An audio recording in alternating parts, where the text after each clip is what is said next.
Audio Jungle.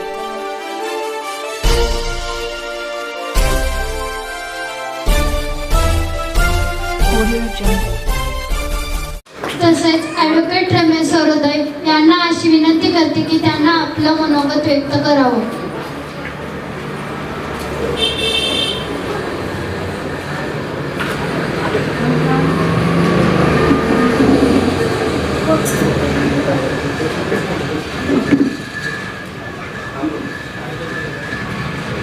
सर्वप्रथम सर्वांना मानाचा मुजरा होतो.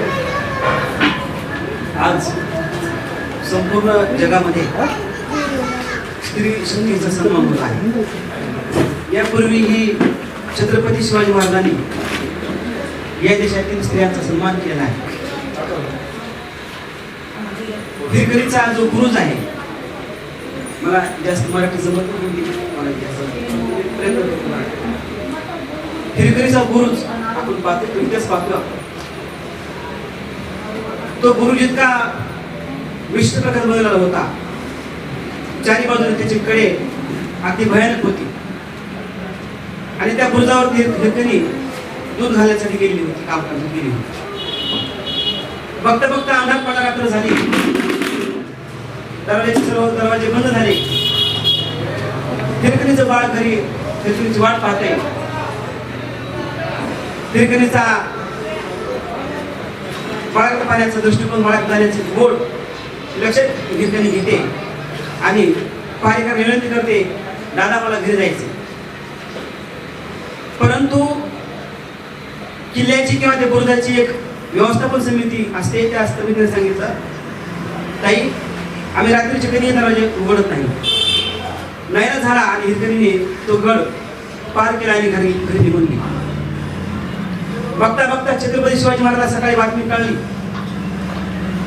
की या महिलेला बुरुजाची पहारेकरला मुंगरा देऊन तो बुरुज पार केला आणि घरी गेली. आदेश केला शिवाजी महाराजांनी, जा आणि घेऊन या त्या महिलेला. पहारेकरी पालखी घेऊन घरी गेले, त्या गावात गेले. सर्वांना वाटलं आता महाराजांची आज्ञा शिरछेद होईल. हिरकणी मरण पावून हिरकणीला मारतील महाराज, आज्ञा करतो. शोध शोध तिच्या घरापाशी गेले लोक थरथर कापतायत. हिरकणी कुठे असेल ते पहारेकरी म्हणतात, ते जाणारे लोक म्हणतात हिरकणी कुठे, हिरकणी घर कुठे. आणि हिरकणी घराच्या बाहेर येते. पालखी लोक म्हणतात की या पालखीत बसा, आदेश आहे साहेबांचा, आदेश आहे महाराजांचा. हिरकणी पालखीत बसली आणि गडावर थेट महाराजांच्या समोर बसली. महाराजांनी काय करावं असं वाटलं. महाराज उठले आणि हिरकणीच्या नतमस्तक झाले. सांगितलं, माझ्या बहिणीचा, माझ्या माईचा सत्कार करा. तिची सर्व ओटी भरली आणि शिवाजी महाराजांनी तिला सन्मान केला आणि सांगितलं, माझ्या राज्यामध्ये जर अशा महिला उत्कृष्ट असतील, अशा धाडशी असतील, तर माझ्या राज्याकडे कोणाची हिंमत होणार नाही वाईट बघण्याची. पहिला सन्मान छत्रपती शिवाजी महाराजांनी स्त्री सन्मान केला आहे. माता जिजाऊंनी सांगितलं, शिवा आपल्या राज्यामध्ये कुठलेही अनुचित प्रकार घडता कामा नये. आणि त्याच काळामध्ये सातारच्या पाटलाचा जो दरारा होता, राजाचा पाटील, त्या राजाच्या पाटलाने शेतकऱ्याच्या एका छोट्याशा मुलीवर अत्याचार केला. जिजाऊंना समजलं. जिजाऊ भयान झाले आणि सांगितलं, शिवा ते पाटलाला घेऊन ये. छत्रपती शिवाजी महाराजांनी आज्ञा केली, राजाच्या पाटलाला अत्याचार घेऊन ये. पुण्यामधली घटना आहे. राजाच्या पाटलाला आणलं गेलं. इथं राजमहालाच्या शेजारी त्याला बांधण्यात आलं चौकामध्ये. हातपाय कापले गेले. छत्रपती शिवाजी आज्ञा केली, त्याचे हातपाय कापा, जिवंत मारू नका, हातपाय कापा. त्याचे हातपाय कापण्यात आले आणि चौकात बांधलं. दररोज त्याला जेवण वगैरे दिलं जायचं, पण त्याला मारलं नाही जेवण. छत्रपती शिवाजी का तसं केलं? दरारा व्हावा, कुठल्याही माऊलीवरती, कुठल्याही महिलेवरती, कुठल्याही मुलीवरती अत्याचार आणण्याची होऊ नये ही छत्रपती शिवाजींची रयतेची हाक होती. आणि त्या पद्धतीने शिवाजी महाराजांना राज्य कमवलं. त्या पद्धतीने मावळ्यात राज्य निर्माण झालं. अशा या मावळ्यांच्या राज्यामध्ये आपण या ठिकाणी आपलं सगळं जीवन जगतो आहे. या ठिकाणी मला जास्त बोलायचं होतं पण वेळ खूप कमी, मला चिखली आणि दिघीला पण जायचे. माझ्या बंधू आणि भगिनींनो, आज आपल्या देशामध्ये संविधान नसतं, भारतीय राज्यघटना नसती, तर आपण या दिवसाला कधी या ठिकाणी उभं राहिलो नसतो. न्यूयॉर्कमध्ये, अमेरिकेमध्ये न्यूयॉर्क सिटी आहे, न्यूयॉर्कमध्ये महिलांनी सत्याग्रह केला, महिलांनी आंदोलन केलं, महिलांनी खूप मोठा संघर्ष केला. काय संघर्ष केला? आम्हाला आमच्या कामाच्या ठिकाणी 8 तास ड्युटी असली पाहिजे, आम्हाला आमच्या कामाचं वेतन मिळालं पाहिजे, आम्हाला आमच्या हक्काचं म्हणजे मतदान मिळालं पाहिजे, असे 3 त्यांच्या मागण्या होत्या. आणि त्या मागण्यासाठी त्यांनी न्यूयॉर्कमध्ये खूप मोठा संघर्ष केला. 1908 साली या दिवसाला मान्यता मिळाली जागतिक महिला दिवस म्हणून. परंतु आपल्या देशामध्ये एक खूप मोठं वादळ निर्माण झालं बाबासाहेबांच्या माध्यमातून, छत्रपती शिवाजी माध्यमातून, फुल्यांच्या माध्यमातून, आणि आपल्याला सहजरित्या अधिकार मिळाली गेली. मतदानाच्या अधिकारासाठी आपल्याला संघर्ष केला नाही, किंवा मला जे पाहिजे ते स्त्रियांना पाहिजे ते कधी आपण कधी मागणीच केली नाही, सहज मिळाले आपल्याला. आणि सहज मिळालेला आपल्याला काही किंमत कळत नाही. सुरतमध्ये 1881 साली एक घटना घडली, गुजरात सुरत. विजय पंडित नावाची ब्राह्मण महिला, तिच्यावरती विधवा महिला, तिच्या घरच्याच दिरांनी अत्याचार केला आणि तिला गर्भधारणा झाली, वाईट गोष्ट घडली आणि तिनं त्या मुलाला जिवंत गाडलं. प्रकार बाहेर आला, कोर्टमध्ये केस गेली आणि तिला शिक्षा झाली, मृत्यूदंड. पहिली शिक्षा मृत्यूदंड शिक्षा झाली. तिने त्या शिक्षेवरती अपील केलं. अपील केलं तर हायकोर्टने तिची, मुंबई हायकोर्टने तिची सजा कमी केली आणि मृत्यूदंडाच्या ऐवजी मोठी शिक्षा आहे. पुन्हा तिने अपील केलं, मला ती सजा कमी व्हायला पाहिजे, आणि पुन्हा उच्च न्यायालयाने तिची सजा कमी केली आणि शिक्षा पाठवली केली. ते का घडलं असं? 1890 साली फुले आपल्यातून गेले, ज्योतिबा फुले. 1890च्या अगोदर जो फुल्यांनी जे काम केले भारतामध्ये स्त्रियांसाठी, फुल्यांचं काम दुसरं काय नाही. फुले आणि सावित्रीबाई फुले आणि मोहितराव फुले म्हणजे सावित्रीबाई ते लेखीच आपण म्हणतो. याच पुण्यामध्ये 1848 साली पहिली शाळा काढली महिलांची. आपलं काहीच माहित नाही, आपलं सहज मिळाले शाळा, नोकरी, ड्युटी, घर, याच्या सर्व सुख सुविधा सहज मिळालेल्या आहेत. परंतु ह्या सुविधा मिळताना ज्या ज्या काही लोकांनी त्याग केला, त्यांचं बलिदान गेलं, त्या बलिदानाकडे आपण कधी पाहत नाही, कधीच पाहत नाही. त्या बलिदानाकडे पाहिलं पाहिजे आपण, तरच आपण आज खरा महिला दिवस साजरा केला असं आपण म्हणायला. परंतु आज पाहतोय आपण महिला किंवा पुरुष पाहतोय, ज्या महापुरुषांनी आपल्याला सर्व दिले, ज्या महापुरुषांनी आपल्याला सर्व काही करायला सांगितले ते आपण करत नाही. आपण काय करायला पाहिजे? आता माझ्याकडे बऱ्याचशे केस असतात महिलांच्या बाबतीत, आम्ही पुढाकार घेतो. महिलांनाच माहित नाही आपले अधिकार हक्काधिकार काय असतात, आणि अधिकार हक्काधिकार नसल्यामुळे आपण त्या गुलामीत जीवन जगतोय. आणि त्या गुलामीत जीवन जगताना आपण दुसऱ्याला टप्पा ठेवतो की माझं हे असं केलं ते, माझं असं केलं. परंतु हिंदू कोड बिल नावाचं जे कायदा आहे, हा कायदा संपूर्णपणे महिलांच्या बाजूला आहे. या कायदा आपण पाहिलं पाहिजे आणि इथून पुढच्या पिढीला संरक्षण आपण आपल्या माध्यमातून दिलं पाहिजे, हीच मी आपल्याकडून अपेक्षा करतो. या ठिकाणी मला जास्त बोलायचं वेळ नाही, मला पण जायचंय. माझं 2 शब्द तुम्ही ऐकला, मला जास्त मराठी जमत नाही, आणि या ठिकाणी मी सर्वांना हार्दिक शुभेच्छा देतो आणि बहुजन महाराष्ट्र लाईव्हची मी या परिवाराशी मी हार्दिक शुभेच्छा आणि हार्दिक स्वागत करतो आणि या ठिकाणी जय श्रीराम. तसेच कवी रामराय गायकवाड यांना अशी विनंती करते की त्यांना आपलं मनोगत व्यक्त करावं. जागतिक महिला दिनाच्या निमित्तानं आज या ठिकाणी उपस्थित सर्व भगिनी आणि मान्यवर, या व्यासमंचाच्या बाजूला असलेले पाटील मॅडम,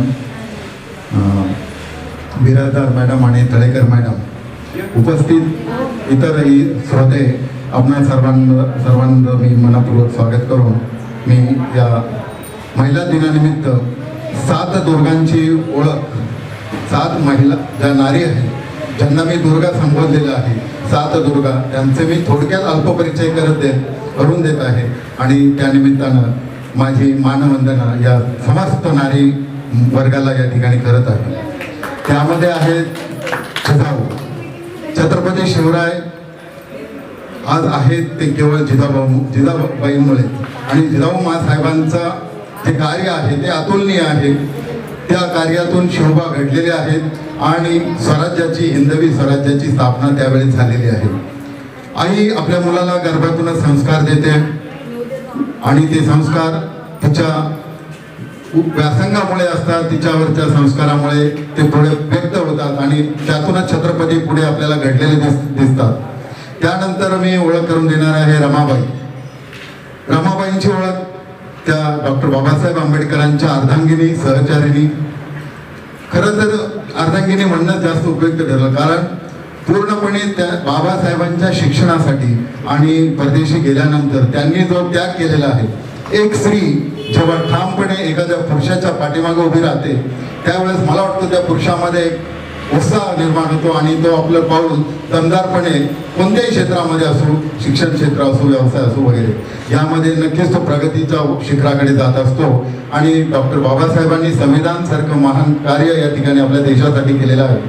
त्यानंतर त्यांनी सर्व धर्म समभाव ठेवून प्रत्येकाला त्या ठिकाणी आपला विकास कसा करता येईल यासाठी राज्यघटना या देशासाठी दिली. आणि हे कार्य बाबासाहेबांच्या हातून घडलं, परंतु बाबासाहेबांना सपोर्ट देण्यासाठी त्यांच्या पत्नी रमाबाई या त्या ठिकाणी आहेत. आणि म्हणून प्रत्येक यशस्वी पुरुषाच्या पाठीमागे ही स्त्री अशा प्रकारे उभी असते आणि ती आपली त्या ठिकाणी पाठिंबा देत असते. त्यानंतर मी उल्लेख करेन शिक्षण क्रांतीज्योती सावित्रीबाई फुले, महात्मा ज्योतिबा फुले यांच्या सहधर्मचारिणी. महात्मा फुलेंनी समस्त वर्गासाठी, ज्यांना शिक्षणाची गंगा, त्यांना त्या गंगेला स्पर्शही करता येत नव्हता, तर ती शिक्षणाची गंगा प्रत्येकाच्या दारोदारी आणली आणि शिक्षणाची सुरुवात मुहूर्तमेढ त्यांनी केली. आणि ते ज्योतिबांचं कार्य पुढे क्रांतीज्योती सावित्रीबाई फुलेंनी कंटिन्यू चालू ठेवलं आणि हा शिक्षणाचा प्रवाह अखंडपणे पुढे आजपर्यंत तो पोहोचलेला आहे. त्यामुळे आज आपण खरं तर महिला वर्गांवर त्यांचे अगणित खूप मोठे ऋण आहे. ते ऋण फेडायचं शक्य होणार नाहीये, कारण त्यांच्यामुळेच आज मुली अगदी वैमानिक, इंजिनियर, डॉक्टर, वकील, अगदी वेगवेगळ्या क्षेत्रामध्ये अगदी आपली यशाची पताका फडकवत आहे. आणि हे केवळ कारणीभूत झालं शिक्षणाच्या त्या दिशेकडे आपल्याला त्यांनी ती पेटती ठेवलेली मशाल आणि त्या मशालीमध्ये आपण महिला वर्गाने केलेला प्रवास हा आपल्याला घेऊन जातो. त्यानंतर मी उल्लेख करेन अहिल्याबाई होळकर, साध्वी अहिल्याबाई होळकर. खरं तर आज त्यांच्या नावाने पूर्ण नगर जिल्हा ओळखला जातोय आणि त्या अहिल्यानगरचाही मी रहिवासी आहे. तर सांगायचं म्हणतं की अहिल्याबाईंनी आपल्या धार्मिक कृतीतून राजकारण करता करता, राज्यकारभार करता करताही त्यांनी जो धार्मिक सलोखा टिकवला, जनसेवा केली. त्यानंतर वेगवेगळ्या ठिकाणी त्यांनी धर्मशाळा बांधल्या, पाणी पुरवठ्याची व्यवस्था केली. हे सर्व त्यावेळेचा विचार करता एक स्त्री हे करू शकते. ठीक आहे, ती राजकारणामध्ये विजय आहे, परंतु त्यासोबत तिने समाजाची प्रगती कशी होईल आणि समाजातल्या प्रत्येक घटकाला त्यामध्ये कसं शेअर करता येईल आणि त्याचा फायदा मिळेल या दृष्टीने आपलं कार्य केलं. म्हणून साध्वी अहिल्याबाई या सुद्धा माझ्या पुढे, म्हणजे आपल्या सर्व महिलांच्या पुढे दीपस्तंभ आहेत आणि त्या दीपस्तंभाच्या उजेडातच आपण सर्वजण वाटचाल करत आहोत. त्यानंतर मी उल्लेख करेन या ठिकाणी मदर तेरेसा या ख्रिश्चन समाजामध्ये त्यांनी जे कार्य केलं आहे. मदर तेरेसा या एक नर्स होत्या आणि त्यांनी वयाच्या अगदी 90च्या पर्यंत आपली जनसेवा केली. आरोग्याच्या दृष्टीने त्यांनी काम केलं. एक स्त्री हे करू शकते, मला इतकं सांगायचंय, एक स्त्री हे करू शकते. अगदी वयाच्या त्या टप्प्यावरती सुद्धा त्यांनी आपलं कार्य केलं आणि खरोखर रुग्णसेवा करत त्यांनीही एक आपल्या पुढे आदर्श घालून दिलेला आहे. त्यानंतर इतिहासामध्ये जर मागे वळून पाहिलं आपण तर झाशीची राणी लक्ष्मीबाई त्या ठिकाणी आहेत. त्या महिला असूनही दमदारपणे त्यांनी त्यावेळेच्या किल्ल्यावरती जो लढा दिला, तो लढा खरोखर अतुलनीय आहे. एक स्त्री, आपण स्त्रीला नाजूक, कोमल वगैरे वगैरे जेव्हा उपमा देतो तसं नव्हे, स्त्री ही कणखोर आहे. जरी ती मेणावणे मऊ असेल तितकीच वज्रासम कठीण ती प्रसंगामध्ये धीरोदात्तपणे उभी राहून हे कार्य करत असते. खरं तर या महान स्त्रियांचा आदर्श, मला वाटतं त्यांचं स्मरण, आठवण आजच्या या महिला दिनाच्या निमित्ताने करावं असं मला वाटतं आणि म्हणूनच मी त्यांचा उल्लेख या ठिकाणी केला आहे. अशा खूप स्त्रिया आहेत. आपला इतिहास जर आपण बघितला तर त्या इतिहासामधून आपल्याला या महिलांचं कार्य दिसून येतं. फक्त आपण त्यांच्या पावलावरती पाऊल टाकून एक पुढचा प्रवास करावा आणि आपल्या मुलींना शिक्षण, उच्च शिक्षण द्या, त्यांना तुम्ही समर्थपणे उभे करा, तर त्या पूर्ण कुटुंबाचं पुढचं कार्य त्या नक्कीच सफलपणे पार पाडतील. आणि यासोबतच या ठिकाणी मला वाटतं माझी एक कविता मी आपणासाठी सादर करेन, कारण कविता लिहिणं हा माझा एक छंद आहे. त्यातून एक संसारामध्ये एक पत्नीचं थोडंसं मूल्यमापन, म्हणजे मूल्यमापन नाही म्हणता येणार, परंतु तिची किंमत तिला तिचं द्यावी म्हणून मी एक कविता केलेली आहे, ते आपल्या पुढे मी सादर करत आहे.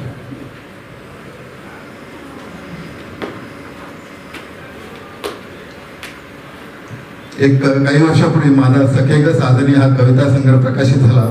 त्यानंतर त्यामध्ये मी जी कविता घेतलेली आहे, तुझे अस्तित्व. मी केवळ शून्य आहे आपल्या संसारात, मी केवळ शून्य आहे आपल्या संसारात, तूच खरी समर्पित झाली आहेस आपल्या संसारात, तूच खरी समर्पित झाली आपल्या संसारात. तुझ्याशिवाय माझ्या अस्तित्वाला अर्थ नाही, तुझ्याशिवाय माझ्याही अस्तित्वाला अर्थ नाही, मी केवळ शून्य आहे आपल्या संसारात. आयुष्याच्या चढ उतारावर तुझीच साथ संगत हवी आहे, आयुष्याच्या चढ उतारावर तुझीच साथ संगत हवी आहे.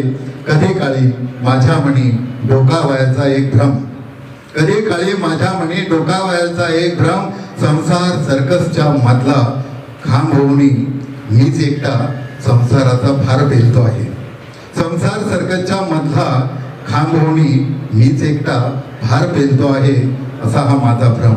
पण खरी जाणीव झाली, पण खरी जाणीव झाली, कुटुंबाचा तूच तंबू झालीस, कुटुंबाचा तूच तंबू झालीस. शेवटच्या ओळी आहेत, तुझ्याच छत्राखाली घरातलं गोकुळ आज हसत आहे, तुझ्याच छत्राखाली घरातलं गोकुळ हसत आहे. जीवन प्रवासात अखेरपर्यंत मला फक्त तुझी साथ हवी आहे, जीवन प्रवासात अखेरपर्यंत मला फक्त तुझी साथ हवी आहे. कारण मी केवळ शून्य आहे आपल्या संसारात, आपल्या संसारात. प्रत्येक आठवणीत, प्रत्येक स्पर्शात, प्रत्येक आठवणीत, प्रत्येक स्पर्शात तुझेच अस्तित्व जाणवते आहे. सहचरणी, तुझेच अस्तित्व जाणवते आहे, तुझेच अस्तित्व जाणवते आहे, तुझेच अस्तित्व. धन्यवाद, धन्यवाद. मला बोलण्याची संधी दिली त्याबद्दल बहुजन सैनिक महाराष्ट्र लाईव्ह या चॅनलचं मी मनपूर्वक धन्यवाद देतो. आभारी आहे. धन्यवाद सर. आपल्या या कवितेतून मलाही थोडंसं काही बोलावंसं वाटलं, कारण तुमच्या त्या कवितेमध्ये प्रेम हे जागृत झालं. मग ते प्रेम आईचं असो, पत्नीचं असो, मुलीचं असो, भावाचा असो, बहिणीचा असो किंवा मैत्रिणीचा असो किंवा एका राष्ट्राचा असो, देशाचा असो, जिल्ह्याचा असो, गावाचा असो, पण ते प्रेम आहे. प्रेम मात्र आपण मनातून केलं पाहिजे. म्हणूनच आपण आपल्या या बहुजन सैनिक न्यूज चॅनल या कार्यक्रमामध्ये तुझ्या प्रेमापोटी हा कार्यक्रम आपण सादर करत आहोत. हा कार्यक्रम सादर करण्याच्या पाठीमागाचा उद्देश तर जेव्हा आपला तो कार्यक्रम चालू होईल त्यावेळेस मी सांगलं, पण सरांनी ही कविता सादर केली म्हणून मलाही एक माझ्या कवितेची आठवण आली. म्हणून मला थोडंसं म्हणावंसं वाटतं की ह्या ज्या भावना आहेत, हे जे प्रेम आहे, हे प्रेम जर साकार करायचं असेल तर आपल्याला राधा हवीच ना, राधा ही असलीच पाहिजे. म्हणून मला म्हणावंसं वाटतं, एक राजा एक राधा हवीच ना. मनातल्या गोष्टी, हृदयातल्या मस्ती आणि माझ्यातल्या एक राधा हवीच ना. मला ती मिळाली जुलै महिन्यामध्ये, मला ती मिळाली जुलै महिन्यामध्ये, पावसाच्या सरीमध्ये, झुळझुळ वाऱ्यामध्ये. असाच मी अचानक गेलो तिच्या घरी, असाच मी एकदा अचानक गेलो तिच्या घरी. तिने मला चहा केला, माझ्याकडे पाहता पाहता पूर्ण खाली ओतून गेला. माझ्याकडे पाहता पाहता तो चहा ओतू गेला. तिच्या मनात काय होते हे मला कळेना, तिच्या मनात काय होते हे मला कळना. आणि हे कळण्यासाठीच एक राधा हवीच ना, आणि हे कळण्यासाठीच एक राधा हवीच ना. म्हणून मला म्हणावंसं वाटतं, माझ्या मनात तिचा चेहरा रेंगाळत होता, माझ्या मनात तिचा चेहरा रेंगाळत होता. आणि ती माझ्याकडे पाहता पाहता तिचा चेहरा निरागस झाला होता. आणि ती माझ्याकडे पाहता पाहता तिचा चेहरा निरागस झाला होता. जणू तो चेहरा म्हणत होता, जणू तो चेहरा म्हणत होता की थंड पावसाच्या सरीमध्ये जणू तिचा हात माझ्या हातात होता. थंड पावसाच्या सरीमध्ये जणू तिचा हात माझ्या हातात होता. मखमली डोळ्याच्या तिच्या पापण्या खाली पडत नव्हत्या. कदाचित तिला काय म्हणावं हेच कळेना. कदाचित तिला काय म्हणावं हेच कळेना. म्हणून तर म्हणतो राधा हवीच ना, आपल्या गोष्टी एकमेकाशी बोलायला आपल्याशी राधा हवीच ना. शेवटी एक कवी म्हणतोय, काही दिवसातच तिचं आणि माझं मनोमिलन झालं. काही दिवसातच तिचं आणि माझं मनोमिलन झालं. या जगातून सगळे माझ्यापासून दूर झाले. या जगापासून माझ्यापासून सगळे दूर झाले. तिच्या टपोऱ्या डोळ्याने माझे हृदय पाझळून गेले. मला फक्त ती आणि तीच दिसू लागली.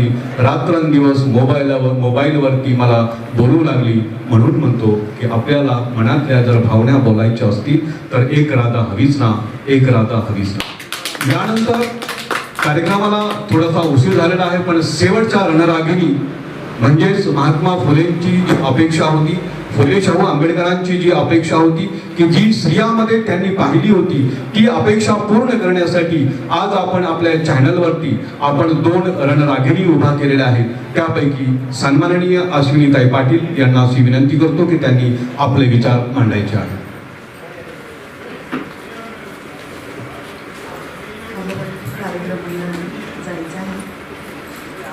सस्नेहा जय जिजाऊ. 1-2 घोषणा करणार आहे, तुम्ही फक्त माझ्या पाठीमागे बोलायचंय. जय जिजाऊ, जय जिजाऊ. सस्नेहा जय जिजाऊ. अश्विनी पाटील, छावा संघटना पुणे अध्यक्षा. याच्यावर मी पुणे जिल्ह्यावर काम करते. ॲक्च्युली मला पण एक वर्ष झालं आहे मला.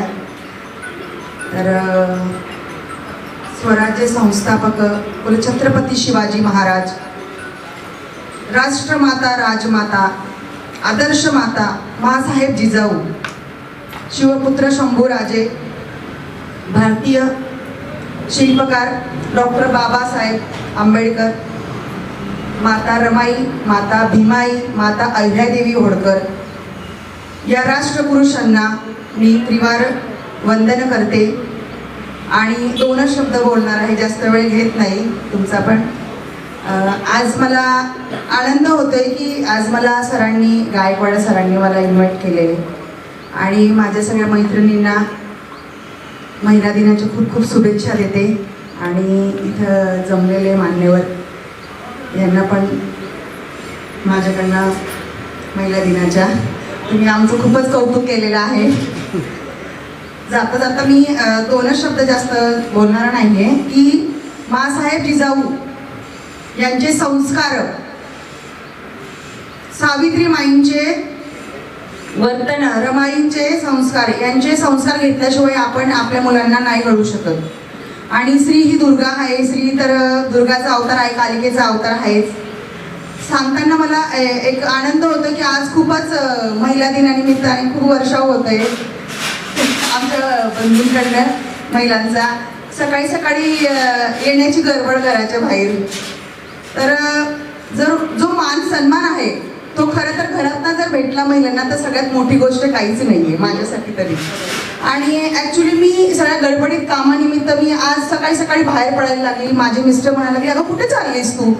म्हटलं अहो कार्यक्रम आहे, माझा सत्कार ठेवला आहे, मला तिथं जायचं आहे. तर ते एकदम असं कोपऱ्यात उभे राहिले आणि लपून असं रोज आणि एक कॅडबरी असं लपून की हिला देऊ का काय करू, त्यांना असं वेगळं वाटत होतं. पण मी आवरत होती जरा. तर मला इतकं आनंद झाला की माझे मिस्टर कधी इतके उत्साही नसतात, पण आज त्यांना वाटत होतं की अरे ही एवढी घाईघाई कुठेतरी चालली, म्हणजे आज वुमन्स डे आहे. तर त्यांना शुभेच्छा द्यायच्या होत्या मला. आणि मग ते हळूच माझ्यासमोर असं रोज आणि कॅडबरी घेऊन आले. मला इतका आनंद झाला की जो घरातनं जो सन्मान मिळतोय महिलांना तो सगळ्यात मोठा सन्मान आपला मी मानते. तर की घरच्यांनी आपल्याला जर सपोर्ट केला तर महिला ही काही करू शकते, कुठल्याही स्तरावर काम करू शकते. फक्त घरच्यांचा पाठिंबा हवा असतो आपल्याला, घरच्यांची साथ हवी असते. मेन पॉवर आपल्या घरच्यांची असते आणि बाकीचे तर आपल्याला मार्गदर्शन करतातच. फक्त एक कविता मी पण म्हणणार आहे. मला पण एक कविता सुचली आहे. ॲक्च्युली मी फर्स्ट टाइम बोलते, कविता वगैरे असे काही विषय नसतातच माझ्याकडे. तर कवी गुरुवर्य ठाकूर म्हणतात, असे जगावे. ते म्हणतात की असे जगावे दुनियेमध्ये आव्हानाचे लावणी अत्तर, नजर रोखुनी नजरेमध्ये आयुष्याला द्यावे उत्तर. नको गुलामी नक्षत्रांची, भीती आधळी त्या ताऱ्यांची, आयुष्याला भिडतानाही चैन करावी स्वप्नांची.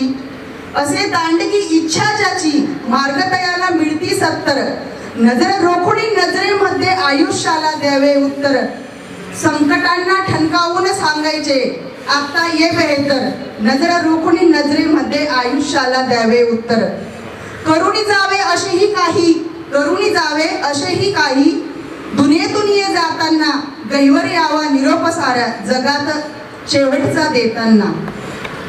स्वर्ग कटरू त्या काळाचाही, क्षणभर व्हावा कातर कातर, नजर रोखुनी नजरेमध्ये आयुष्याला द्यावे उत्तर. नजर रोखुनी नजरेमध्ये आयुष्याला द्यावे उत्तर.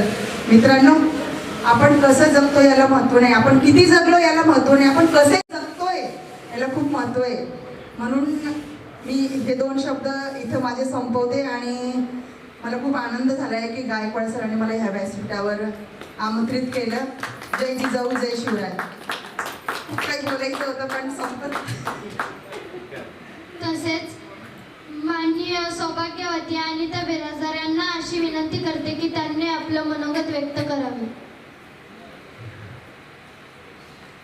नमस्कार, मी अनिता बिराजदार. सर्वप्रथम सर्व महिलांना महिला जागतिक दिनाच्या हार्दिक हार्दिक शुभेच्छा. तसंच आज जागतिक महिला दिनानिमित्त आपण सर्वत्र एकत्र जमलो आहोत.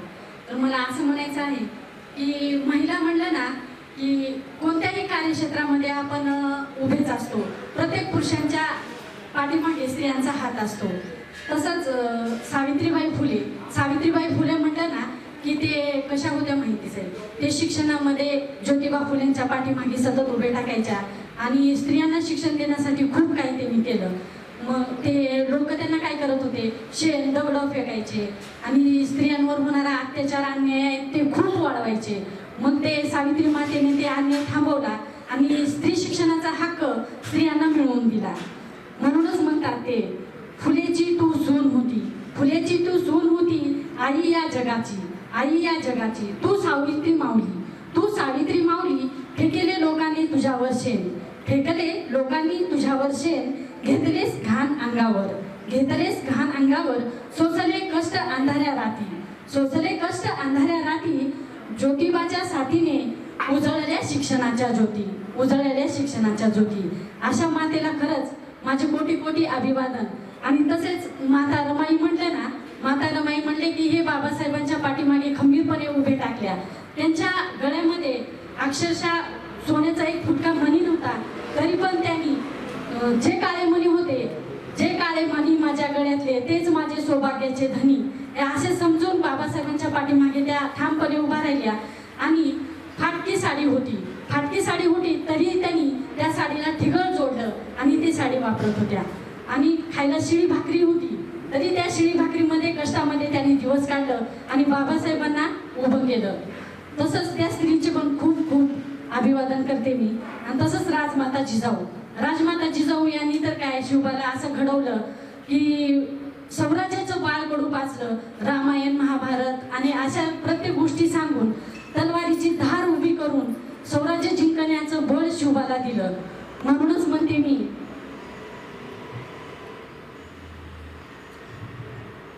गर्जना माझ्या त्या जिजाऊला, मुजरा माझा त्या जिजाऊंना, घडवले त्यांनी शूर शोभांना, मुजरा त्या जिजाऊंना, घडवले त्यांनी शूर शोभांना. तसंच साक्षात होत्या त्या आई भवानीची तलवार, साक्षात होत्या त्या आई भवानीची तलवार, जन्म घेतला त्यांच्या पोटी शिवबानी, जन्म घेतला त्यांच्या पोटी शिवबानी. तसंच या सर्व स्त्रियांची शक्ती म्हणजे महाशक्ती आहे. आणि स्त्रिया म्हणलं ना, जिच्या हाती पाण्याची धुरी ती जग उद्धारी. अशा या स्त्रियांना माझे कोटी कोटी अभिवादन. आणि यशवंत सरांनी मला या स्टेजवरती माझा सत्कार केला, मला सन्मान दिला, त्यांचे मी आभार मानते. आणि मी एक लिंगायत समाजाची मुलगी आहे, मला या चळवळीमधलं अजिबात काही माहिती नाही, तरी मी यशवंत सरांच्या त्यांच्या सानिध्यामध्ये आले, या चळवळीमध्ये सामील झाले आणि मी ठामपणे निर्णय घेते की या चळवळीमध्ये मी पुढे तसेच सामील होईल. धन्यवाद.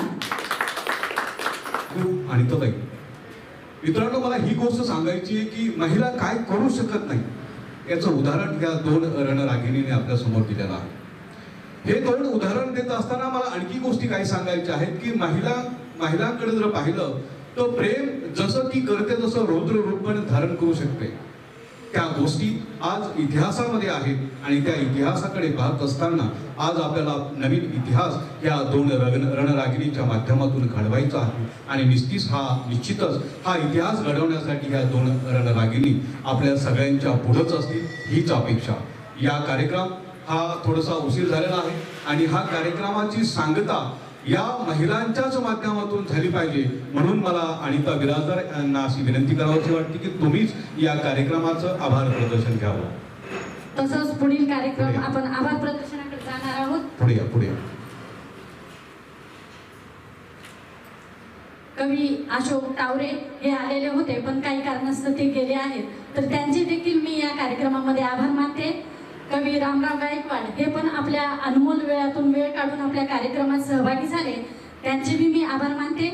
ॲडव्होकेट रमेश सरवदे हे पण त्यांचे काही काम असल्यामुळे ते लवकरच गेले, त्यांचे पण मी आभार मानते.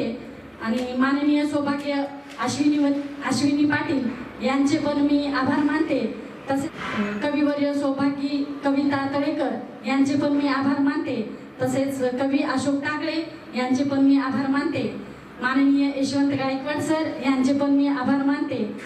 तसंच प्राची बिराजदार हिने खूप छान सूत्रसंचालन केलं, तिचे पण मी आभार मानते. सोनाक्षी बिराजदार हे आपल्यासाठी एक कविता सादर करणारे आहे, तिचे पण मी आभार मानते. आणि तसंच कवी सतेश कांबळे हे आलेले नाही काही कारणास्तव, तर त्यांचे पण मी आभार मानते. तसेच कवी देवेंद्र गावंडे हे पण आपल्या वेळातले वेळ काढून आपल्या कार्यक्रमात सहभागी झाले, त्यांचे पण मी आभार मानते.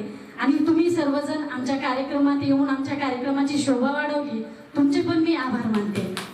यानंतर शेवट एक बालकवी आहे सोनाक्षी बिराजदार, तिला अशी विनंती करतो की तिने शेवटचं एक कविता सादर करायची आणि याच्यानंतर आपला तुझ्या प्रेमापोटी हा कार्यक्रम चालू राहणार आहे. मी सोनाक्षी बिराजदार, मी तुम्हाला एक कविता सादर करून दाखवणार आहे. भवानी मातेचा लेक तो मराठ्यांचा राजा होता, चुकला कोणासमोर नाही, मुघलांचा तो बाप होता. मराठ्यांचा तो राजा होता, चुकला कोणासमोर नाही, मुघलांचा तो बाप होता. आले किती गेले किती उडून गेला भरारा, संपला नाही आणि संपणार नाही माझ्या शिवबाचा दरारा. अंधार फार झाला आता दिवा हवा, महाराष्ट्राला पुन्हा एकदा जिजाऊंचा शिवा हवा, महाराष्ट्राला पुन्हा एकदा जिजाऊंचा शिवा हवा. वा, छान. महाराष्ट्राला पुन्हा एकदा जिजाऊचा शिवा हवा. कुठेही जाऊ नका, पाहत रहा बहुजन सैनिक महाराष्ट्र लाईव्ह. बहुजन सैनिक महाराष्ट्र लाईव्हला लाईक करा, शेअर करा, सबस्क्राईब करा आणि बेल आयकॉनवर क्लिक करा.